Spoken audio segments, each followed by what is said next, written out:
Shabbat Shalom. This week's Torah portion, Vayechi, marks the end of the book of Genesis, which started out with the creation of the world and Adam and Eve and Noah and Abraham and all of the patriarchs and the matriarchs, and is filled with conflicts within family, now comes to a very peaceful end.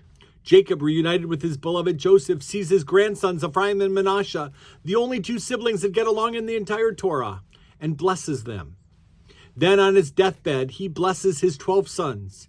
He dies and is buried in the cave of Machpelah with his parents and grandparents, making his son Joseph swear that he will take his body back to Israel. Joseph forgives his brothers a second time, and he himself dies, having assured the brothers that God will eventually bring the family back to the promised land. Do not fear, he says in chapter 50. True repentance has finally taken place.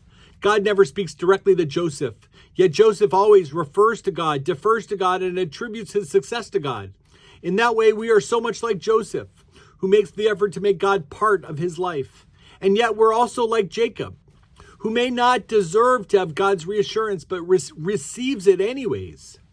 We are called Yisrael, God wrestlers, named for the less noble of these two men. This is enormously heartening. If God can love Jacob, then God can surely love all of us.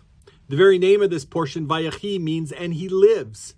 Vayechi reminds us that while death is a natural and expected part of life, we tend to approach it with ambivalence or fear. Tolstoy observes in The Death of Ivan Ilyich that the reason we can tolerate the death of others, even those near to us, is that their death pushes ours further and further away. Legacy is what this Torah portion is all about. Legacy is as much about looking forward as it is about looking backwards. We are commanded to apply what we have learned as we move forward on our journey, so take the time to tell it to your children.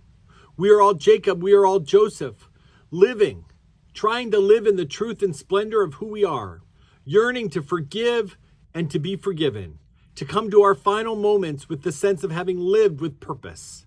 May all of our loved ones, Vayechi, live on in our hearts and in our minds.